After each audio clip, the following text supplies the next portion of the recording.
Zoology first ఇయర్లోని కొన్ని questions చూద్దాం. ప్రవర్తన జీవశాస్త్రం అని దేన్ని అంటారు? బిహేవియర్ బయాలజీ అని దేన్ని పిలుస్తారు? దేన్ని పిలుస్తారంటే ఎథాలజీ. ఎథాలజీ అంటే గ్రీకు భాష పదం అండి. ఎథోస్ అంటే అలవాటు, అంటే జంతువుల ప్రవర్తన గురించి తెలియజేసే శాస్త్రం అనమాట ఎథాలజీ. ఎథాలజీ అంటే ప్రవర్తన జీవశాస్త్రాన్ని ఎథాలజీ అని అంటారు. జన్యుశాస్త్రం అనే పదాన్ని జెనెటిక్స్ అనే పదాన్ని బేట్సన్ ప్రతిపాదించాడు. సన్కే బ్యాట్ స్టిక్స్ కొనిచ్చాడని గుర్తుపెట్టుకోండి. సన్ అంటే బ్యాట్ అంటే బ్యాట్సన్, టిక్స్ అంటే జెనెటిక్స్. అదేవిధంగా జీవావరణ శాస్త్రం ఇకాలజీ అంటే ఏంటి మనకి? ఆయాకాస్ అంటే ఏంటి? జీవావరణం. ఇకాలజీ. ఆయాకాస్ అంటే నివాస స్థలం, లోగోస్ అంటే అధ్యయనం. ఇకాలజీ అనే పేరును హెకెల్ ప్రతిపాదించాడు. ఇది జీవులకు తోటి జీవులకు నిర్జీవ పరిసరాల కారకాలతో సంబంధం, అంటే ఇది జీవులకు తోటి జీవులతోనూ నిర్జీవ పరిసరాల కారకాలతో గల సంబంధాన్ని వివరించే శాస్త్రం. పురాజీవ శాస్త్రం. పేలియో అంటే ప్రాచీన, ఆన్ అంటే కలిగి ఉండడం, లోగోస్ అంటే అధ్యయనం. ప్రాచీన కాలం నుండి నివసించిన జీవుల అవశేష అవయవాలని శిలాజాలం గురించి అధ్యయనం చేసే శాస్త్రాన్ని.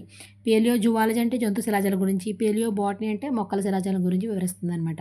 నెక్స్ట్ పరిణామ శాస్త్రం. ఎవల్యూషన్ బయటకి. ఈ అంటే బయటికి, వాల్వా అంటే దొరలడం, ఈ అంటే బయటికి, వాల్వా అంటే దొరలడం, బయటకు దొరలడం అనమాట. ఎవల్యూషన్ పరిణామం.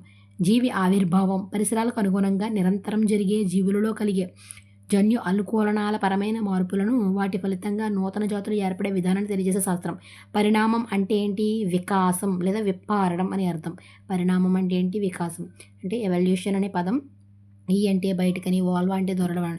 జీవి ఆవిర్భావం, పరిసరాలకు అనుగుణంగా నిరంతరం జీవులలో జరిగే జన్యు అనుకూలనాల పరమైన మార్పులను, వాటి ఫలితంగా నూతన జాతులు ఏర్పడే విధానాన్ని తెలియజేసే శాస్త్రం.